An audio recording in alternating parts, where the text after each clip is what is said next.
Setiap hari, kita tuh menghasilkan dan memakai data yang jumlahnya luar biasa banyak. Waktu Anda posting foto, belanja online, atau bahkan cuma kirim pesan. Tapi pernah kepikiran nggak sih? Yah, kemana perginya semua informasi ini? Pertanyaan simpel ini sebenarnya adalah jantung dari dunia digital kita. Dan dalam beberapa menit ke depan, kita bakal bongkar jawabannya bareng-bareng. Biar benar-benar paham, kita coba mundur sedikit ke belakang. Kita mulai dari sesuatu yang mungkin kelihatan jadul sebelum kita loncat ke teknologi canggih zaman sekarang. Bayangin deh, sebuah lemari arsip dari besi. Penuh laci, penuh map, semuanya diatur buat nyimpen informasi. Dulu ini sistem yang oke, tapi ya gitu, lambat, makan tempat, dan kalau mau nyari sesuatu bisa pusing duluan. Nah, inilah masalah yang coba dipecahkan sama teknologi. Sebelum kita lanjut, kita samain persepsi dulu ya soal apa itu data. Gampangnya gini, data itu fakta. Bisa nama Anda, nilai ujian mahasiswa, atau detail produk di toko online. Bahkan nama Anda yang disimpan di kontak HP teman Anda, itu juga data. Semuanya adalah rekaman fakta dari dunia nyata. Nah, ini dia solusinya, basis data atau database. Anggap aja ini lemari arsip versi digital yang super canggih. Tujuannya sama persis, ngatur data. Tapi kuncinya ada di dua kata, cepat dan mudah. Semua data yang nyambung satu sama lain dikumpulin biar kita bisa pakai lagi dalam sekejap. Oke, kita punya lemari arsip digital yang keren. Tapi siapa atau apa yang ngurusin semuanya? Nah, ini yang membawa kita ke bagian selanjutnya yang nggak kalah penting. Soalnya, basis data itu sendiri kan cuma kumpulan data. Ibarat perpustakaan yang butuh pustakawan buat ngatur buku, basis data juga butuh manajer buat ngurusin semua permintaan. Mastiin semuanya rapi dan yang pasti ngejaga keamanannya. Manajer ini wujudnya adalah software yang namanya DBMS atau Database Management System. Anggap aja DBMS ini kayak resepsionis atau penjaga gerbang.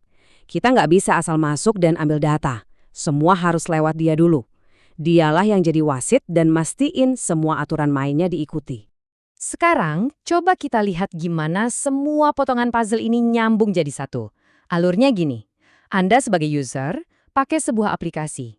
Nah, aplikasi ini ngobrolnya ke DBMS buat minta akses ke database. Dan semua proses ini jalan di atas hardware dan sistem operasi.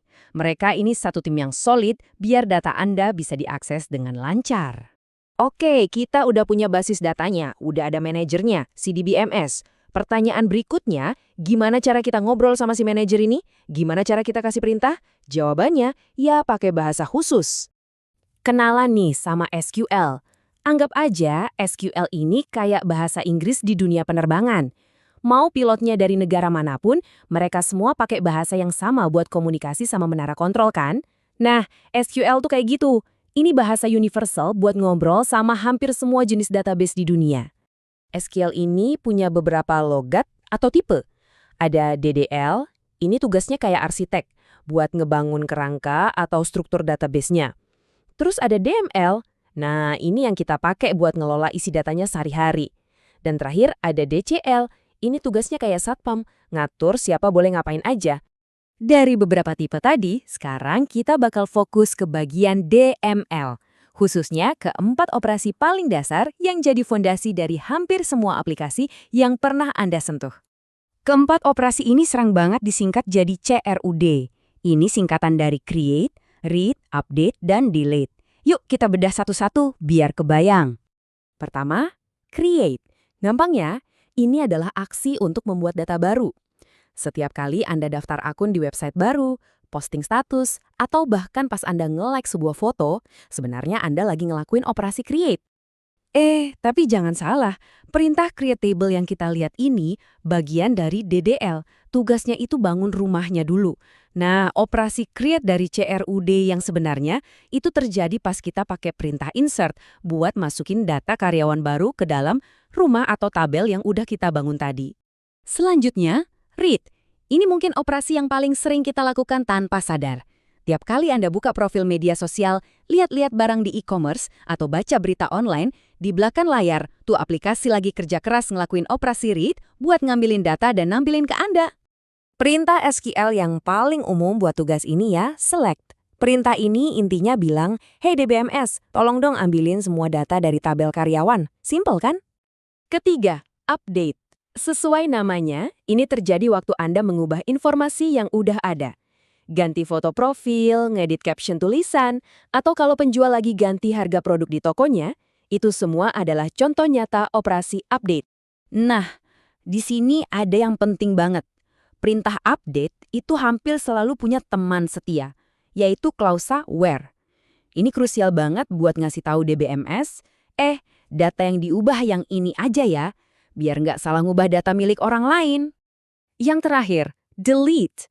Ini operasi yang paling permanen. Waktu Anda hapus email, buang foto dari galeri, atau bahkan tutup akun media sosial, Anda sebenarnya lagi merintahin sistem buat ngelakuin operasi delete.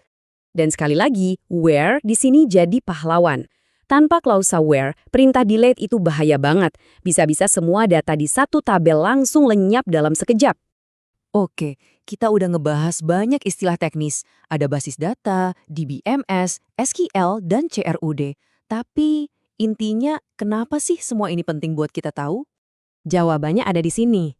Lihat aja daftarnya. E-commerce, media sosial, online banking. Semua teknologi canggih yang kita andalkan setiap hari, pada dasarnya cuma kombinasi dari 4 operasi sederhana tadi, bikin, baca, ubah, dan hapus data. CRUD itu ada di mana-mana, bener-bener di mana-mana. Dan justru karena operasi ini sangat fundamental dan kuat, ngejaga keamanannya jadi krusial banget. Kita harus bisa mastiin cuma orang yang berhak yang bisa bikin, lihat, ubah, atau hapus data. Nah, inilah inti dari keamanan siber, melindungi operasi CRUD ini biar data kita semua tetap aman. Jadi, saya mau tutup pembahasan kali ini dengan sebuah pertanyaan. Buat Anda, coba deh pikirin aktivitas digital Anda hari ini. Pas Anda bikin postingan, baca berita, ganti profil, atau hapus file. Tanpa sadar, Anda itu adalah seorang pengguna basis data aktif. Nah, aplikasi mana yang jadi alat CRUD andalan Anda sehari-hari? Coba direnungkan.